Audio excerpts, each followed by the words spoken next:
The men and women whom we charge with upholding the laws and protecting us from becoming victims of crime are human just like the rest of us, and just as prone to falling short of the standards we hold them to. Unfortunately, when a cop commits a crime, it has the effect of eroding trust between the police and the public, casting suspicion on even the most upstanding officers. A recent study found that cops are arrested at the rate of almost 3 per day in the US, many of them for major crimes, and the officers we'll be looking at today are the worst of the worst.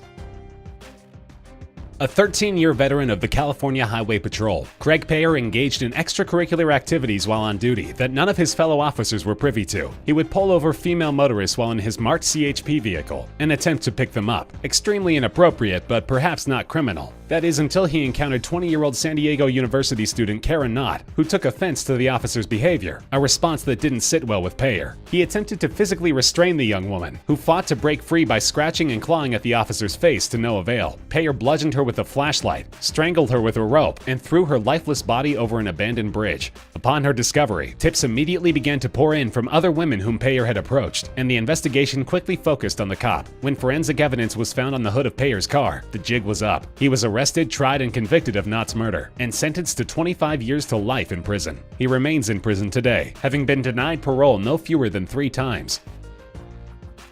Drew Peterson was a 30-year veteran of the Bolingbrook, Illinois police force with a sterling reputation and a dark secret. In 2004, his then-wife Kathleen Savio was found dead in their home in an apparent accidental drowning in the bathtub. The results of her autopsy were inconclusive, and nobody thought to suspect the officer of foul play. That is until 2007, when Peterson's new wife Stacy went missing. Although her body hasn't been found to this day, the circumstances of Stacy Peterson's disappearance were suspicious enough that Savio's body was exhumed, and a second autopsy was performed. And this time, the examiner found that the body showed signs of a struggle and ruled her death a homicide. After a lengthy trial, Peterson was convicted in 2008 of the first-degree murder of his wife, drawing a 38-year prison sentence. But apparently that wasn't long enough for the killer cop. In 2016, he was charged with attempting to have Will County State's Attorney James Glasgow killed in a murder-for-hire plot. He was convicted of 2 felonies in the case and slapped with an additional 40 years in prison.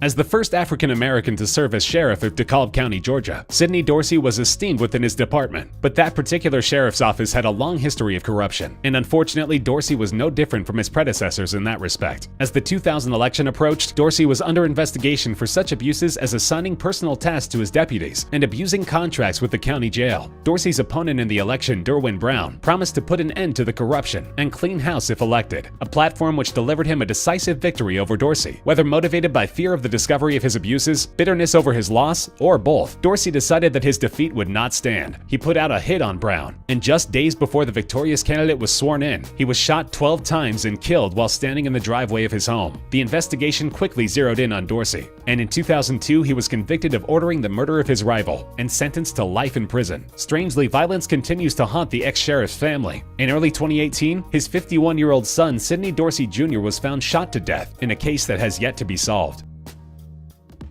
If there's one officer who never should have worn a badge, that officer may be Antoinette Frank. Her first application to the New Orleans PD was rejected when she failed a psychiatric evaluation and was caught lying on portions of her application. But shockingly, she was allowed to apply again, as the NOPD was severely undermanned. This time she was accepted, but it didn't take long for Frank to show her criminal stripes. Roughly a year after her 1993 hiring, she became romantically and sexually involved with drug dealer Rogers Lacoste, even going so far as to let him accompany her on complaints and occasionally drive her squad car. But in March 1995, the pair took their unconventional relationship to the next level of criminality. They paid an after-hours visit to Kim On, a Vietnamese restaurant where Frank sometimes moonlighted as a security guard, robbed the place of all of its cash, and shot and killed 3 employees execution style. They fled the restaurant, inexplicably leaving 2 witnesses behind, but Frank soon returned in uniform, intending to silence them permanently. Other responding officers had beaten her to the scene, and employee Chow Vu immediately fingered Frank as the killer. Frank and Lacoste were tried separately, and both were sentenced to death. They remain on death row today, having spent the last 2 decades filing appeals, a process which may be painstakingly slow, but which also can't go on forever.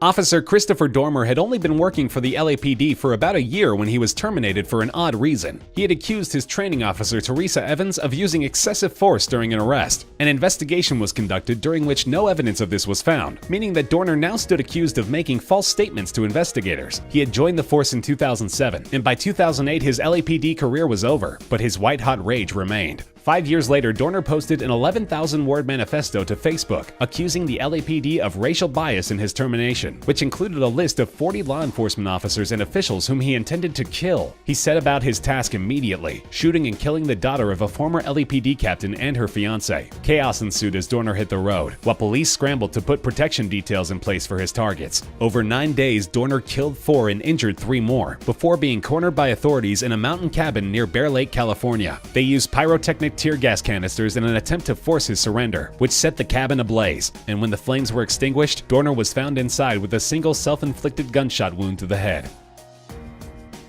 Manuel Pardo had a checkered history as a law enforcement officer. After being fired from the Florida Highway Patrol in 1979 for falsifying tickets, he settled down into a job with the Sweetwater PD in Dade County. He was one of 4 officers charged with police brutality in a 1981 incident, but all 4 cases were dismissed, and the Sweetwater PD dismissed him in 1985 after he perjured himself during the trial of a colleague accused of drug smuggling. But he was saving his most egregious criminal activity for his final act. Over 3 months in 1986, Pardo robbed a series of residences belonging to local drug dealers, and during the commission of the robberies, killed 6 men and 3 women. He was discovered when he foolishly used credit cards belonging to his victims and left DNA evidence at one of his crime scenes by way of accidentally shooting himself in the foot. Pardo was tried, convicted, and sentenced to death, but he never showed any remorse, saying that all of his victims had been drug dealers and that he had done society a favor. After exhausting all appeals, the sentence was carried out on December 10, 2012.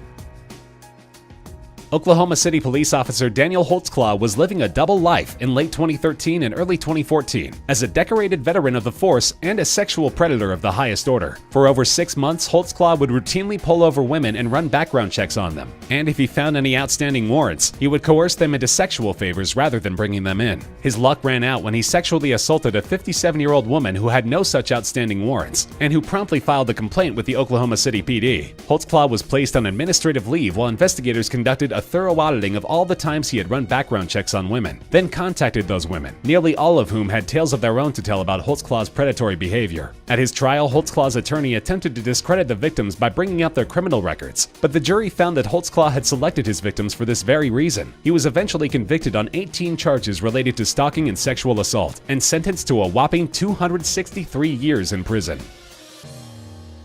When Abner Louima was arrested for fighting outside a New York nightclub in 1997, he could not have known that he was in for a nightmare that would quickly become national news. Responding officer Justin Volpe, along with others, beat Louima with nightsticks, radios, and their fists on their way to the station, but they were just warming up. Stripped of his clothes and placed in a holding cell, Louima, who was handcuffed throughout, could only helplessly submit as Volpe and fellow officers Charles Schwartz brutalized him, continuing to beat him before violating him sexually with a broomstick, which they also jammed repeatedly into his mouth, breaking several teeth. The attack left Louima with internal injuries that required 3 surgeries to repair, and the media quickly picked up on the incident, leading to a demonstration outside City Hall which was 7,000 protesters strong. In 1999, Volpe and 4 other officers were tried and convicted of violating Louima's civil rights. Schwartz was given 15 years for assisting in the attack, while 3 others were given lesser sentences for attempting to help cover it up. But Volpe, the instigator and chief assailant, was handed a sentence of 30 years without the possibility of parole. He is currently scheduled for release in August 2025.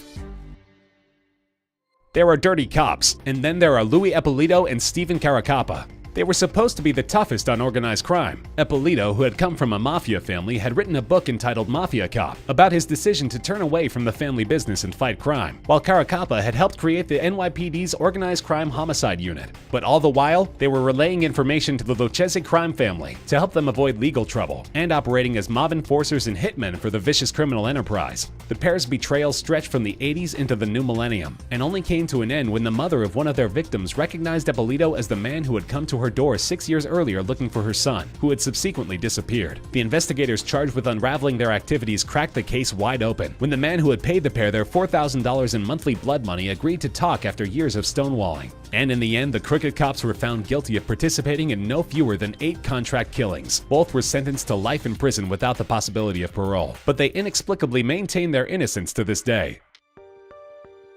In July 1972, a pair of female hitchhikers flagged down a passing police car in Martin County, Florida, with a terrifying story for the officer. One of their own, an officer by the name of Gerard Schaefer, had threatened them with a gun and left them tied to a tree, saying he would return shortly. They had escaped in his absence, and Schaefer, who had told them his name, was quickly arrested and charged with false imprisonment. While he was sitting in jail, news came that his license plate had been connected to the sudden disappearance of 17-year-old Susan Place and 16-year-old Georgia Jessup in Fort Lauderdale. And when investigators began to look deeply into his personal file, what they found was profoundly disturbing. In a box in Schaefer's mother's spare bedroom, they found a box containing women's jewelry, pages upon pages of sketches depicting murder and mutilated women, newspaper clippings about missing girls, and identification belonging to two 19-year-old hitchhikers who had vanished, plus a purse which had belonged to Place. The skeletal remains of Place and Jessup were found not long after, and it didn't take long for Schaefer to be tried and convicted of their murders. Investigators would eventually link Schaefer to as many as 30 murders of young women,